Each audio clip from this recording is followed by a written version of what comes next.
देखिए, हमारी पार्टी जो है वो 5 हमारे विशेष मुद्दे हैं जो अयोध्या की जनता ने ये मुद्दे दिए। 5 मुद्दे हैं: स्वास्थ्य, शिक्षा, सुरक्षा, युवा का जो डेवलपमेंट स्किल सेट का और युवा रोजगार।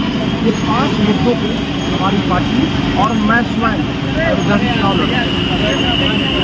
देखिए, जो गौ आश्रय स्थल है उसमें 35 रुपए मिलते हैं, 35 रुपीज। आप समझिए, तो 35 रुपए उसमें अगर मिलते हैं तो आप ये समझिए उनके आश्रय के लिए वो पैसे कहाँ जाते हैं। उस पर भी एक बड़ा प्रश्न है सरकार से, है ना। आप समझिए, जो आज के डेट में जो पशुएं घूम रही हैं, लोग इतने परेशान हैं, किसान इतने परेशान हैं कि वो अपने खेतों के आरी आरी जो है वो बेड़ा लगा रहे बेचारे, है ना। और कुछ लोग तो बेचारे अपने फसल बिल्कुल भी नहीं बचा पा रहे हैं। तो कहीं ना कहीं जो आश्रय बनाया गया था वो मात्र एक जुमला था लोगों को दिखाने के लिए। आप जाइए हाईवेज पे, देखिए, आप जैसे निकलेंगे बांदा झांसी होते हुए, देखिए कितने एक्सीडेंट हैं, कितनी गौ माता कटी हुई वहाँ पे दब के ट्रकों के नीचे। ये सब जुमले हैं, इनके जुमलों को समझिए।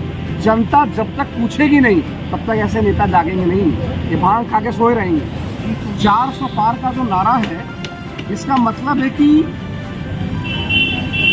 जो भी चीजें आने वाली हैं, अब हर चीज 400 पार महंगाई होगी। आप लोग सबूत इसका देखिए।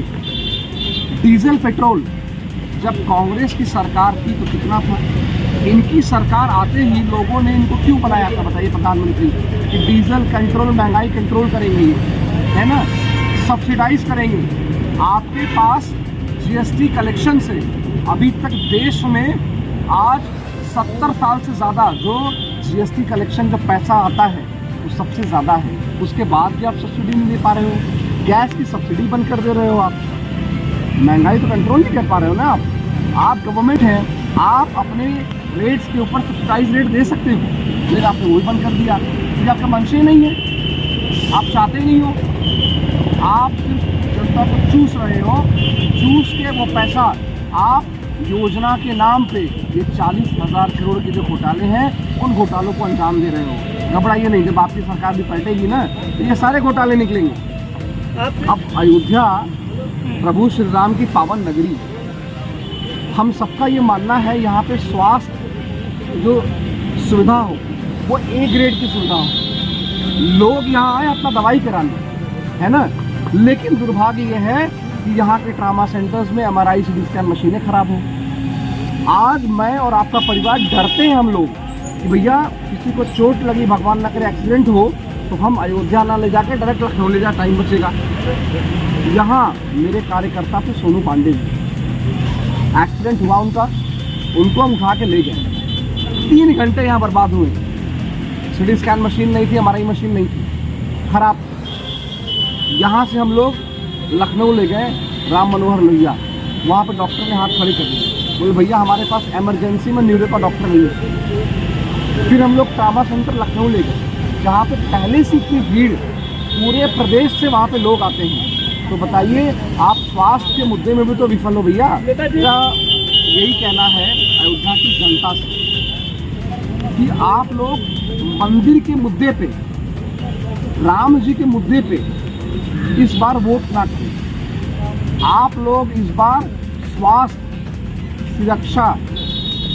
सुरक्षा और शिक्षा, ये 3 प्रमुख मुद्दे हैं। उसके बाद युवाओं का जो डेवलपमेंट है स्किल सेट का, और युवा के लिए रोजगार लगाना, ये 5 मुद्दों के लिए वोट किया।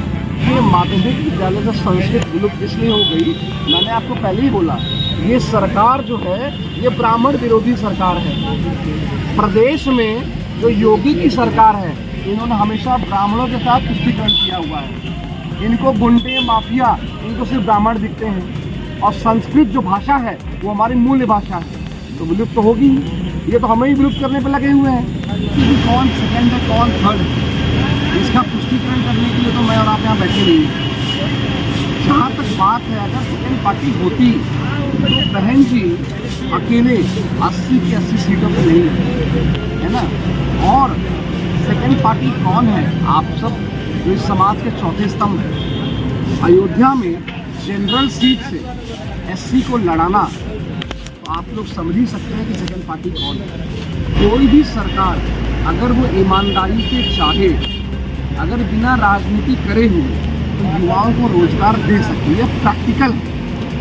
प्रैक्टिकल इसलिए है कि देखिए, मैं कुछ कंट्री, कुछ देशों की बात करूंगा। जैसे जापान में आप देखिए तो लोग वहाँ पे साइकिल से जाते हैं अपने जॉब पे। क्यों साइकिल से जाते हैं? क्योंकि दूरियाँ बहुत कम होती हैं। दूरियाँ कम क्यों होती हैं?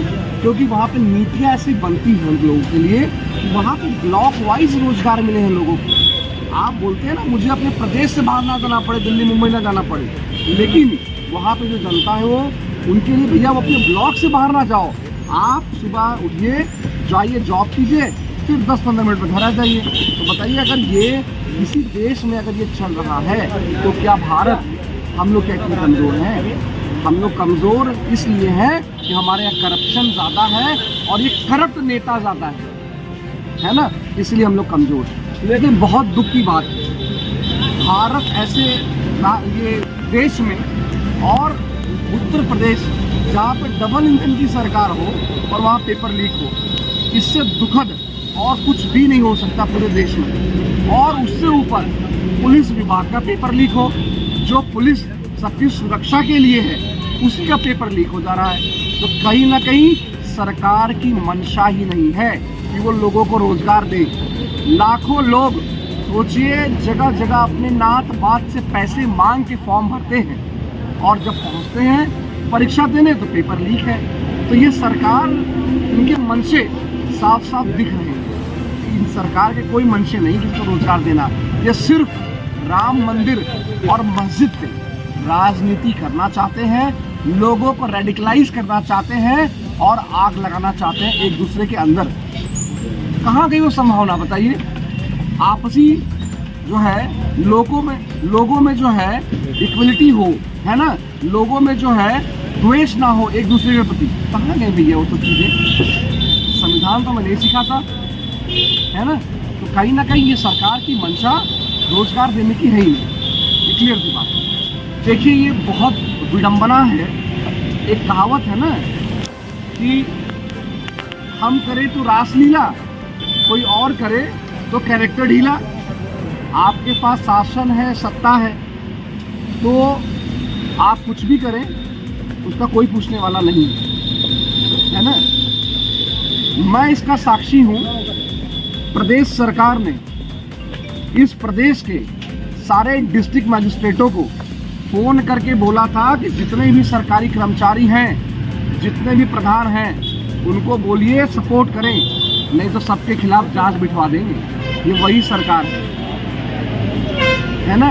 तो जब सरकार ये बोल रही है तो सरकार को आदर्श आचार संहिता का पालन करना ही नहीं है।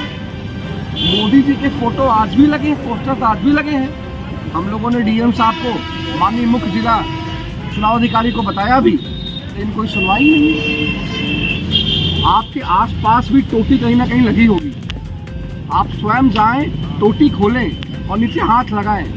एक बूंद भी पानी आ जाए तो हम सबका भाग्य है कि प्रभु श्री राम की नगरी अयोध्या में जो 40 करोड़ का घोटाला किया है स्वतंत्र देव सिंह ने, स्वतंत्र देव सिंह, उनको मालूम है इसके बाद मंत्री नहीं बनेंगे। एक बार लूट के जो रखना है वो रख लें।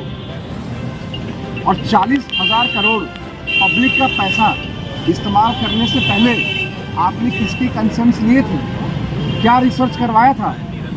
इस प्रदेश में, ये समतल प्रदेश है, ये प्लेटू एरिया तो है नहीं, पहाड़ी क्षेत्र है नहीं, जहाँ पानी नहीं चढ़ता ऊपर। यहाँ पे हर घर में बोरिंग है और हर घर में 100-100 फुट बोरिंग है जहाँ मीठा पानी है।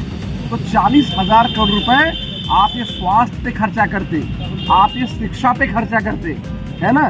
लेकिन कमाना तो था आपको, तो खर्चा आपने किया है, पैसे तक पे हो गए लोगों के, लेकिन जगह जगह टंकियाँ तक नहीं लगी हैं, उन पाइपों में कुत्ते पेशाब कर रहे हैं।